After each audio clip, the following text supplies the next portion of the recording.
SuperClub.com.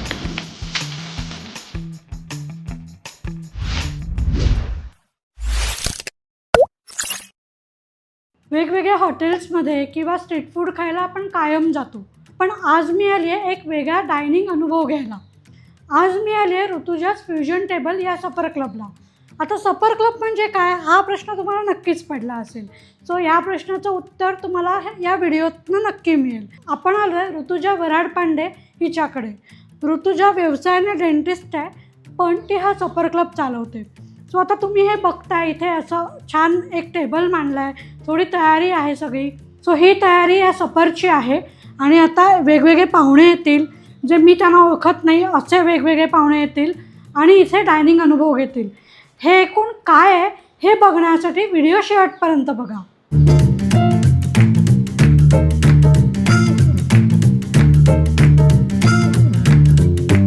आता स्वयंपाकघरात आहे आणि छान तयारी करते. तिची काय तयारी चालू आहे ते बघूया आणि तिच्याशी गप्पा पण मारूया, कारण तिच्या किचनमध्ये आलो आहे आणि तिच्या किचन म्हणण्यापेक्षा तिच्या घरी आलो आहे. सो तिची काय तयारी चालू आहे. ओ वाव. हाय भक्ती. हाय ऋतुजा. ही ऋतुजा वराडपांडे नमस्कार. डेंटिस्ट आहे, पण आपल्याला आज मस्त काय काय खाऊ घालणार आहे. सो ऋतुजा, काय आज स्पेशल? आता मी हे प्लॅटर सेट करतेय. ओके त्याच्यासोबत डिप असणार आहे, ओके पण ते डिप जरा इंटरेस्टिंग पद्धतीने तुम्हाला खायला मिळणार आहे. ओके. म्हणजे तुझ्याकडची ती स्पेशालिटीच आहे. मी इन्स्टा पेज बघितलं की तू काय काय वेगवेगळ्या गोष्टी अशा सरप्राईज म्हणून देत असतेस. सो अशी वेगवेगळी सरप्राईजेस तुम्हाला या व्हिडिओमधनं मिळतील. आपण तिच्याबरोबर गप्पा मारूया आणि तिचा काय सफर क्लब, काय ती करते हे सगळं जाणून घेऊया.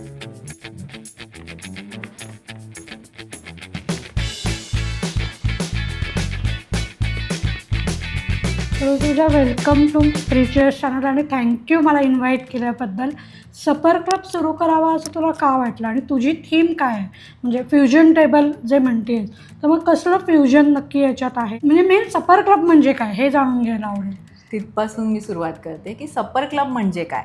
सफर क्लब ही अशी जागा, माझं घर, की जिथे मी लोकांना इन्व्हाइट करते एक इंटिमेट डायनिंग एक्सपिरियन्ससाठी. ओके. पण फक्त इथे फूड नाहीच, तर त्याच्याबरोबर त्याची चर्चा होते, गोष्टी, त्याच्या बिहाइंड द स्टोरीज सांगितल्या जातात. ओके. आपल्या लहानपणीचं किंवा आपल्या मूळ गावाची काहीतरी आठवण शेअर केली जाते, पण खाद्यपदार्थांची निगडीत असते खाद्यपदार्थांबरोबर. ती. ओके. आणि हे सगळं करता करता आपण इतर लोकांशी कधी मिंगल होतो, कधी फ्रेंड्स बनतो हे हो. आपल्याला कळत पण नाही. तुझ्याकडे जे येतात ते एकमेकांना अनोळखी लोक असतात ना. अनोळखी लोक आहेत. सो याचा उद्देशच हा आहे की जेवणाबरोबर तुम्ही नवीन कनेक्शन्स बनवा, एक तुमची कम्युनिटी, एक तुमचं सेफ सर्कल तयार करा ओके आणि त्याच्या दृष्टीने मिंगल व्हा. ओके. तू काय काय पदार्थ देतेस किंवा काय तुझ्या थीममध्ये समाविष्ट आहे? माझ्या थीम ह्या प्रत्येक वेळेस वेगवेगळ्या असतात. ओके बऱ्याच वेळेस त्या ऋतूंनुसार आणि आपले जे भारतीय सण येतात ओके. त्याच्या अनुसरून असतात. ओके. जशी आंब्याची थीम झाली, तर सगळे पदार्थ हे आंब्याचे केलेले होते. बरोबर. म्हणजे त्याच्यात काय तिखटाचे काय होतं? पदार्थ सुद्धा त्याच्यात काय काय आंब्याचं सांदण केलं होतं. होतं? ओके. आणि ते कोयाड हे दिलं होतं. कोयाड म्हणजे आंब्याची ग्रेव्ही पण अच्छा. तिखट अशी असलेली, अच्छा. ती केली होती. ओके. मँगो मोइतो होता, मँगो साल्सा होता. ओके. सो हे गोड आणि तिखट असे दोन्ही अच्छा. कॉम्बिनेशन, काही अच्छा. नवीन काही जुने अच्छा. असे पदार्थ केले होते की जे लोकांना नवीन असतील, हो हो त्यांना इंटरेस्टिंग वाटतात खायला. हो हो. आणि आपण हॉटेलमध्ये वगैरे जातो, तर हॉटेलपेक्षा हे सफर कसं वेगळं असतं? सफर क्लबचा मुख्य उद्देश हा आहे की तुम्ही रेस्टॉरंटमध्ये जा, ऑफकोर्स इट्स युअर चॉईस, पण त्यापेक्षा जर का तुम्हाला एक छान डायनिंग एक्सपिरियन्स आणि ऑथेंटिक फूड टेस्ट करायचं हो असेल हो तर तुम्ही सफरला यायला पाहिजे असं हो. मला नक्की वाटतं. हो हॉटेलमध्ये आपण क्वालिटी कंट्रोल करू शकत नाही, हो. ऑम्बियन्स कंट्रोल करू शकत नाही. बरोबर. इथे तुम्हाला ते सगळं मिळतं. ओके. तुमच्या सोयीनुसार तुम्हाला आवडीचं म्युझिक लावलं जातं. ओके. तुम्हाला जी वेळ सुटेबल आहे, कोणाला ब्रंच हवा आहे, कोणाला डिनर हवा आहे, ओके. त्यानुसार आपण सगळं प्लॅन करतो. ओके. किंवा त्यांची जी स्पाइस लेवल, काही ॲलर्जीज, हे सगळं लक्षात घेऊन मेन्यू क्युरेट केला जातो. ओके. अनोळखी लोक तुझ्या घरी येतात, सो सिक्युरिटीच्या दृष्टीने हा सफर क्लब जे सुरू करणारे असतील किंवा ज्यांना करायचं असेल त्यांना तू काय सांगशील? खरं तर हे सगळं विश्वासाचं नातं आहे. म्हणजे विश्वास तुम्ही ठेवला आणि कोणाला तुम्ही तुमच्या घरी इन्व्हाइट करता आहे, तर तेवढी रिस्क घ्यायला हवी. आणि जर का तुमचं कुटुंबियांचं सपोर्ट असेल किंवा तुमचे फ्रेंड्स तिथे असतील, तर I think you should not fear, तेवढी रिस्क घ्यायला हवी. ओके. पण परदेशात सफर खूप मोठ्या प्रमाणात आहे. आता पुण्या मुंबईसारख्या शहरात पण सफर सुरू झालेत चांगल्या हो, प्रमाणात. हो. तुला कसा अनुभव आहे? मला खरं मी परदेशात असताना मला तिथेच सफर सुरू करायचा होता, पण काही ओके. कारणांमुळे ते नाही जमलं. ओके. म्हणून जेव्हा मी भारतात परत आले तेव्हा मी ठरवूनच आले होते की पुण्यात गेल्यावरती आपण एक आपला सफर क्लब सुरू करायचा. ओके. त्यानुसार मी जानेवारी 2026 पासून दर महिन्याला एक असा सफर क्लब होस्ट करते. ओके. सो ज्यांना पुढच्या महिन्यासाठी सफर क्लबला यायचं असेल त्यांनी ऋतुजाला नक्की कॉन्टॅक्ट करा. तिचे डिटेल्स डिस्क्रिप्शनमध्ये आहेत. व्हॉट्सअप ग्रुपची लिंकही डिस्क्रिप्शनमध्ये आहे. तोही ग्रुप तुम्ही जॉईन करू शकता.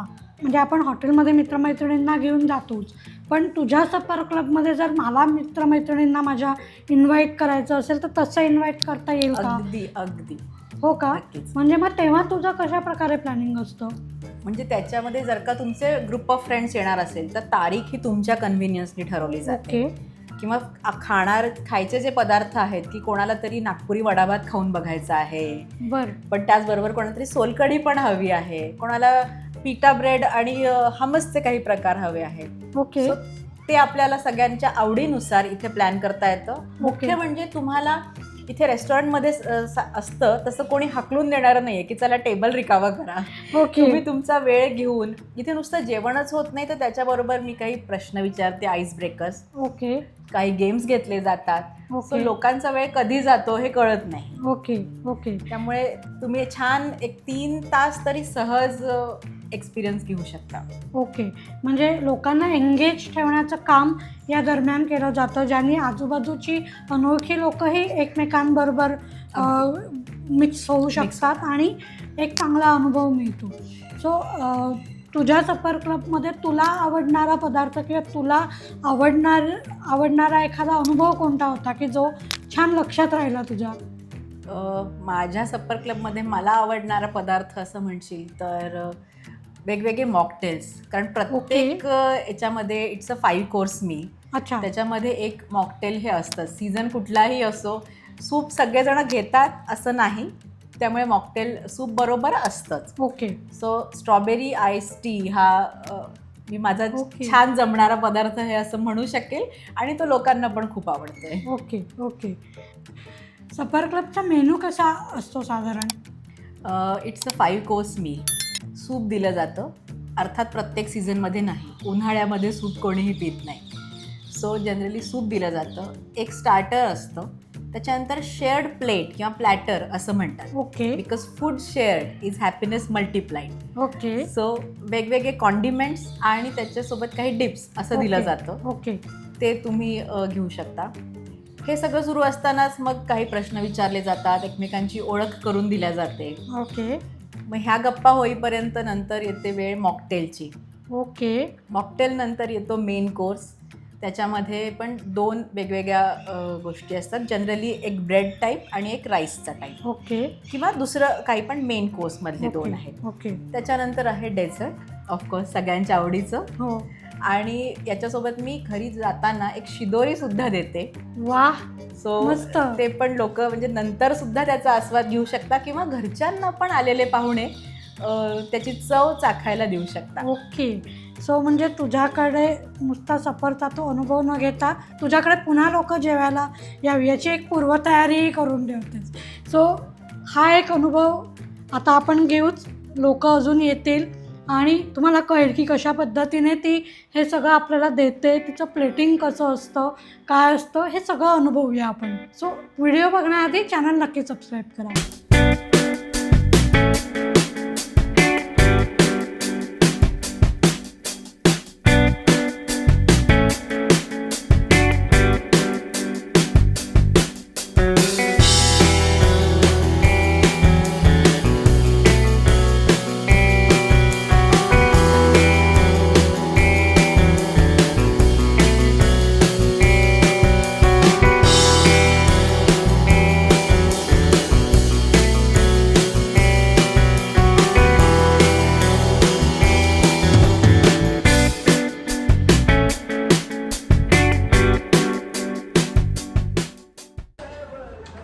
हॅलो, हाय, वेलकम वेलकम.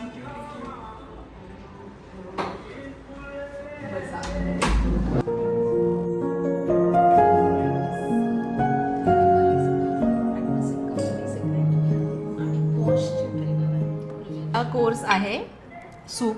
ओके हे आहे ग्रीन पीस, पालक आणि मिंट सूप. ओके त्याच्यावरती जे मी घातलंय त्याला म्हणतात दुक्का. ओके म्हणजे एक अर्दी आणि एक उमामी असा फ्लेवर येण्यासाठी ओके पिस्ताशिओ, सेसमे सीड्स आणि lemon zest. Okay you will get a test of it. Please try. Okay.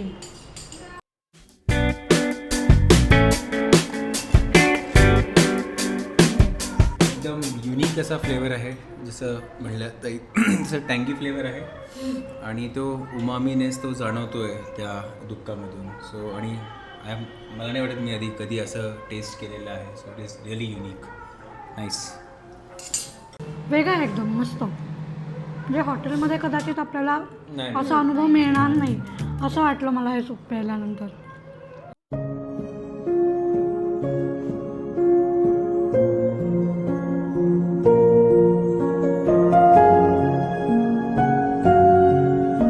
मला सुपासोबत थोडासा क्रंच हवा असेल तर असं फ्युजन आहे की साल्सा आहे, पण मी तो साबुदाण्याच्या पापडावरती हे केलेला आहे. So do give it a try.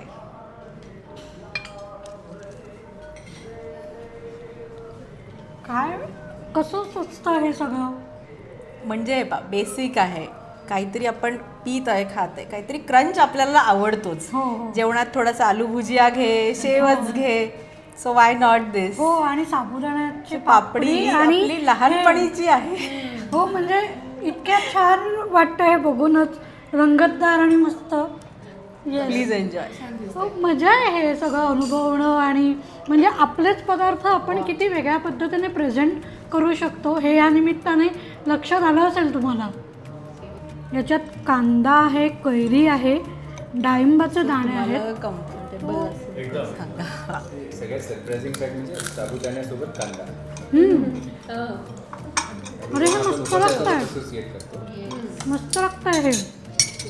आंबट गोड थोडंसं, कारण डाळिंबाचे दाणे आहेत, कांदा आणि साबुदाणा.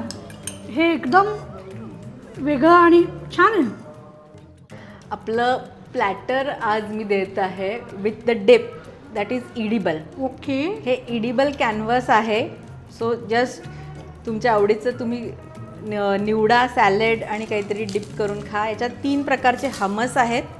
अच्छा बीटरूट, रेग्युलर आणि हे आहे क्रीम चीज, बरं गार्लिक क्रीम चीज. ओके हे रोजमेरी लिव्ज आहेत. ह्या कलरफुल शिमला मिरची आपली असते त्याचे फ्लावर्स आहेत. So everything is edible. हो ग्रेट. सो पण ही आयडिया फार मस्त आहे.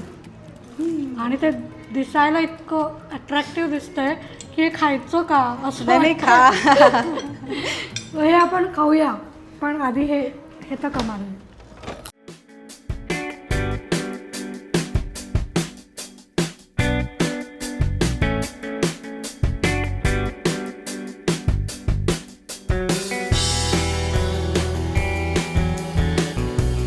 Strawberry ice cream.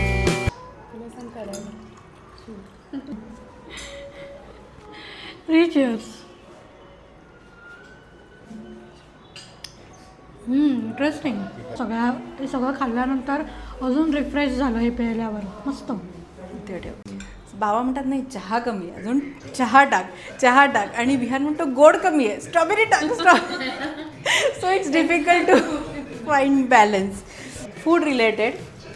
सो आपण ते बघून त्याची उत्तरं एकमेकांची डिस्कस करूयात की काय वाटतंय तुम्हाला. शेअर विथ एनीवन अँड व्हाय. हो का. गरम गरम तव्यावरची पोळी आणि तूप साखर पोळी हे मला अतोनात आवडतं. आणि मावशींनी केलेली पहिली पोळी मी तशी खाते. ती माझा चक्क आहे त्याच्यावरती. हो हो. असं म्हणजे मला ती असं ती बघितलं कारण आमच्या मावशी फार सुरेख पोळी करतात. आणि ती अशी गरम गरम पाकुदरे सुटलेली पोळी, पहिली पोळी तूप साखर पोळी किंवा मीठ पेरून अशी खायला मला आवडते. तर पहिल्या डब्यामध्ये पोळीचा- न्यायचीस का तू लहानपणी. हो लहानपणी खायची. आणि माझी गावाला आजी पोळ्या करायची ना तेव्हासुद्धा ती गरम गरम पोळीचं जे काही अप्रूप आहे ना I know. ते तेव्हापासून आहे. सो ती पहिली पोळी जी असते ती रोजच आजही मी गरम गरम करून गरम गरम पोळी खाते.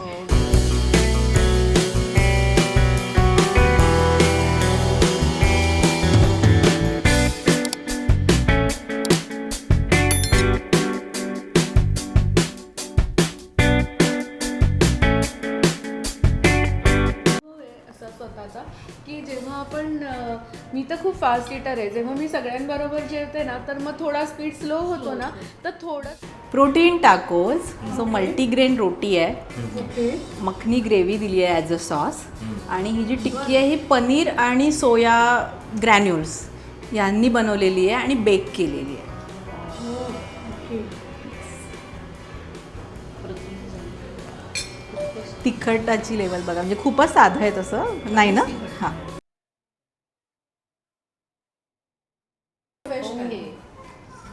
ओके. सो आपलं आज डेझर्टचं फ्युजन असं आहे. It's a rabdi mousse with gulab jam.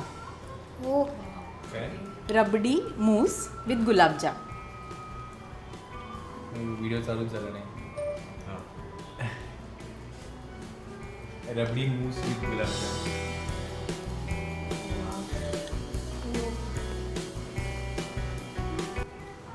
आणि पोर्शन साईज अगदी थोडा आहे, सो अजून तुम्ही परत घ्यावं यासाठी.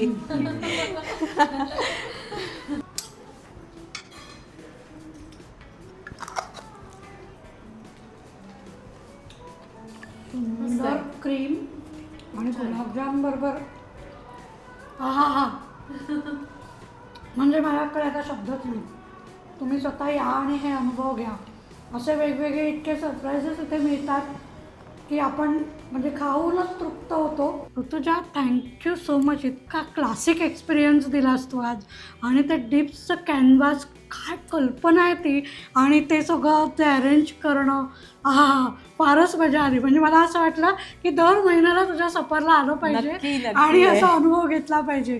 तुम्ही हा अनुभव नक्की घ्या. पुन्हा असा अनुभव घ्यायला मला नक्कीच आवडेल. आणि तुम्हीही या, तुमच्या मित्रमैत्रिणींना घेऊन या, अनोळखी लोकांबरोबरही हा अनुभव घ्या. आणि तुम्हाला हा अनुभव कसा वाटला, तुम्हाला तिच्या कुठला पदार्थ आवडला हेही आम्हाला नक्की सांगा. पुन्हा भेटूया नवीन एपिसोडसह. तोपर्यंत 3 चीअर्स.